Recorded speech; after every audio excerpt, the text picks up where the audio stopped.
So really, for a lot of us who travel from the U.S. and for people who came from all over Europe to come here today, we just want to express our profound gratitude because you have joined our mission and you understand the value of uplifting and elevating the nursing profession in Ghana.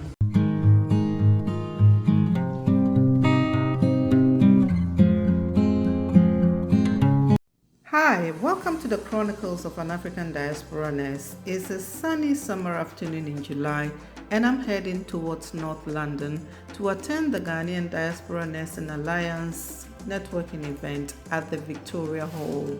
So I have arrived and I need to register, get my name tag.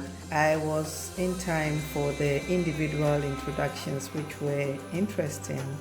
We got to know where people work, what they're doing, their favorite food, and where they come from.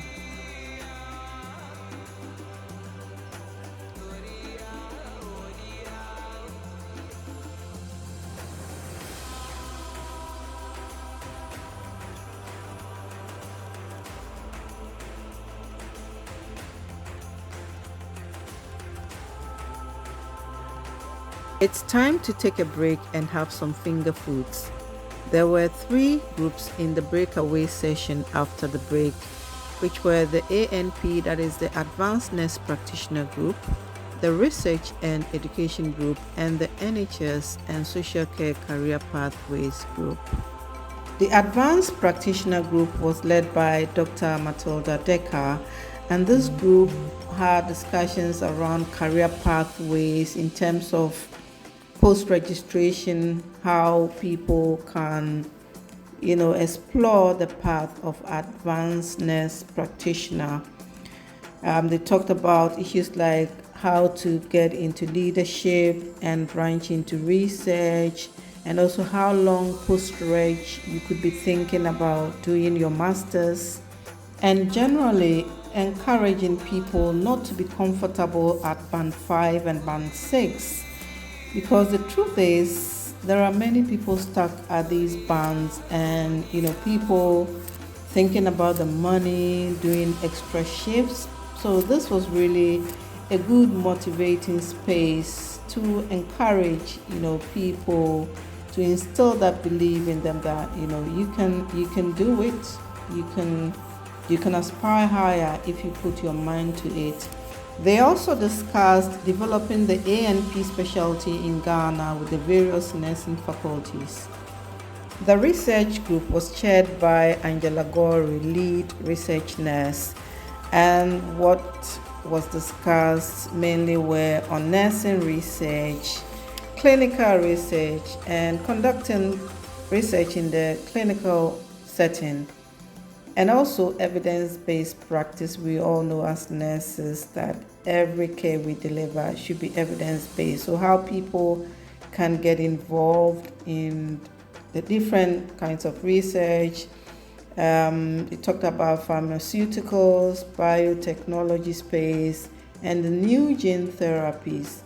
And they also highlighted on mentoring, the fact that many people would like to venture into research but don't know how. But when you network and connect with people, seek mentoring, they are able to direct you in the right path. And again, people were encouraged to pursue this if they had interest in it. The NHS and Social Care Group was led by Mrs. Frey Dankwa, workforce lead nurse and corporate nurse. The discussions centered mainly on how to progress up the ladder from band 5 up to band 9. And as you can imagine, the system here in terms of career progression is different to that of Ghana. So this is an area where people really needed the guidance in terms of applying for jobs, going for interviews, making sure that you are really prepared to take on these new roles. Essentially, how to sell yourself on the application form. There was also information about the support available and the resources, where to access them in terms of career progression. It was a space to motivate and encourage people that they can go as high as they aspire and that we need representation at the top nursing bands. They were also assured that there are mentors in GDNA who could guide them in the right direction. Just before lunch, we had the group selfie time with the hashtag GDNA in UK 24. Boy, we were fed with the usual Ghanaian dishes. The bankus, the fried fish, the waches, the shito, the eggs, the gari, and the talia. If you know, you know. Now it's time to get back to business. Okay, it's 30 years old. So it has been in existence since 1993. And as you know, things are evolving. And before, the association was formed to support nurses in the UK, mainly on a welfare basis. But as times are evolving, we have added professional development, education, purchasing property, and supporting members and family back in Ghana. The second question is a very good one. The first one is, initially when we launched, they were all singular accredited CPD modules. We're moving towards a more certification programs, longer modules, so you'll see learning paths now in the application, where we're really looking to drive CPD towards specialisation and becoming more specialised in your area of practice. It is time to introduce the special guest speaker, and who better than the GDNA president, Dr. Yvonne Commodore Mensah, to do that. Yes, she is a legend when it comes to nursing. The moment I learned about her and her career path, I thought anything is possible, right? That's why we really wanted her to be here, because we want to show everyone in the room that you can be anything you want to be. You can strive as high as you want. And so I'll tell you more about her. So Dr. Cecilia Eneen, her journey began in Ghana, where she trained as a midwife in 1968. In 1977, she moved to the UK and qualified as a nurse, embarking on a remarkable career dedicated to advancing the nursing profession. For over 40 years, she served as a passionate member of the Royal College of Nursing, or RCN, and like I said, she was the president of the RCN. She held key positions and advocated for nursing excellence. Her achievements include serving as a president from 2014 to 2018, where she tirelessly supported members and played a pivotal role in promoting the art and science of nursing. As a clinical nurse specialist in sexual and reproductive health, Dr. Eneen specializes in family planning and men's health with a special focus on menopause. Her expertise and dedication have been recognized through numerous awards, including the RCN Certificate of Merit, the CBE, the British Journal of Nursing's Lifetime Achievement Award, and she recently became a fellow of the RCN, right? Yes, she sent me photos. Congratulations. So beyond her nursing career, Dr. Eneen is a dedicated member of her community. She serves as a school governor, church member, lay leader, demonstrating her commitment to giving back. Her being here is evidence of her wanting to give back. This dedication was acknowledged by her receiving the chair's special award for the Winthrop generation. So I could go on, but please, with a resounding round of applause, join me in welcoming Dr. Cecilia Eneen.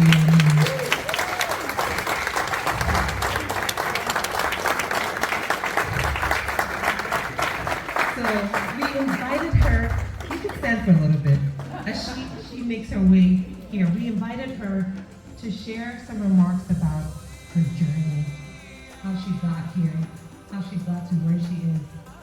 And I'm sure you will have questions. So I'll turn the mic over to Dr. Cecilia.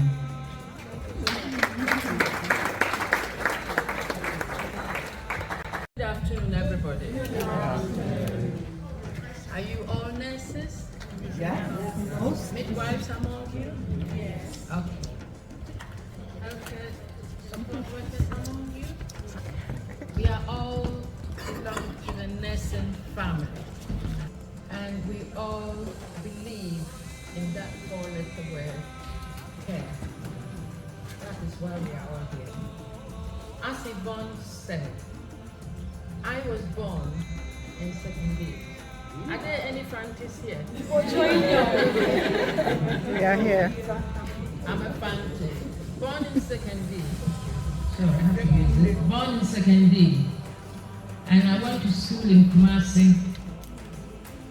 After qualifying, I went to higher education just for a brief period because my mother ran the shop and he said, oh, do not be paid every month. Come and stay with us in the shop, and then the profit is better than what the government will pay you. But I didn't agree to that.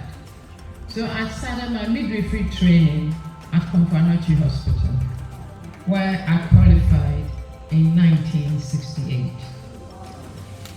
How many of you were born in 1968? So anyway, I worked at Tapa Hospital, Agna Junction, then I went to the famous Efiam Kwanta Hospital. Yeah, Efiam Kwanta Hospital. And then I had an aunt who was at that time here in Manchester as a nursing officer in the pediatric ward. So she came on holidays and she said, look, I think you better go to the UK.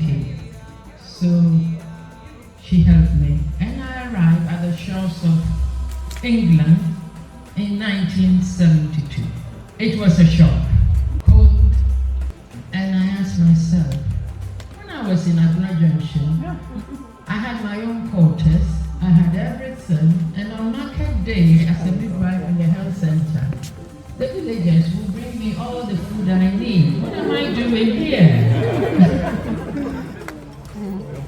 So then I started applying for nursing training schools. You go for the interview, and then my name was Mills. Either you don't even get a reply. Yes, you're called Mills, but is she one of us?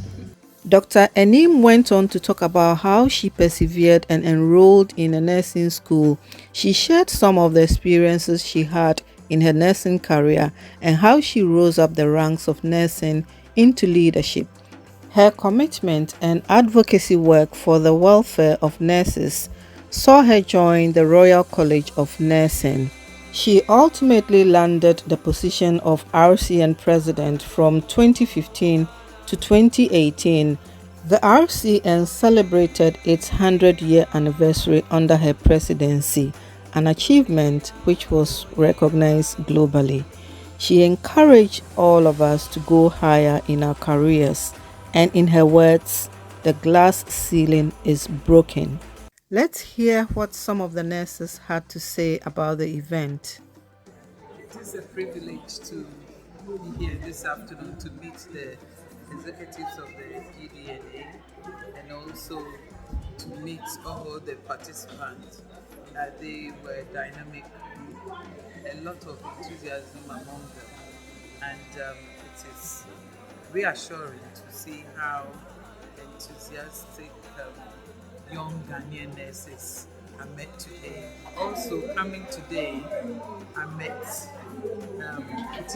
Cecilia was here, but I met Craig Fitzpatrick as well, to put face to name, because we are to work with him with our NMC Ghana project about sick leaves. So it was quite an opportunity for me. My takeaway, it's to continue not to leave the networking that we've got, but also to keep in touch with the contacts that I have got, and remember to expand our collaborative work to the other nurses in the diaspora. Believe in yourself that you can do it. And yeah, I mean, we're all in this profession because of those 4-letter words, care. And if you care about something, you go all out for it. Okay. What I want to say to the aspiring AMPs in Ghana is harness your craft. Pick a subject area you enjoy. Make it be like second nature to you. And don't be afraid to challenge, because at the end of the day, you have got evidence-based backing. So once you've got the evidence, you can challenge other people's practice. When I was coming, I didn't really know what to expect. I just knew I was going to meet nurses. But when I got here, I think the impact was great. There were nurses from not just in the UK, but US too. And there was a lot of exchange of knowledge. I had the opportunity to be in the Advanced Nurse Practitioner group. That was the breakout session group that I went to. And Advanced Nurse Practitioner is something I've really wanted to do. So it was good connecting with people who were already in that role. So they told, I learned about the qualifications I needed, and I realized that I do actually have them now, so it's something I'm going to work on. I've learned so much. Also, it was good to see faces that I hadn't seen in years.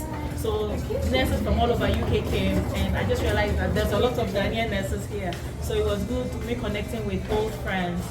Thank you for organizing this amazing event. And from what I've seen so far, and the people that I've talked to, they have benefited a lot. So tell us about how the whole thing went today and how you felt about it. Oh my goodness, it's so overwhelming. This started off as an idea. I first have to say that we're so grateful to have an amazing team in the UK. We'd like to thank our GDNA UK members who contributed to planning today's event. It took a lot of effort, but we're so grateful. Our hearts are filled with gratitude because it's a Saturday, a lot of people have things to do, but we all thought it was important to get together and break bread, talk about our experiences, what we can do together to advance nursing and midwifery in Ghana and beyond. And so really, for a lot of us who traveled from the US, and for people who came from all over Europe to come here today, we just want to express our profound gratitude because you have joined our mission and you understand the value of uplifting and elevating the nursing profession in Ghana. Thank you so much, and I wish you well. Thank you so much.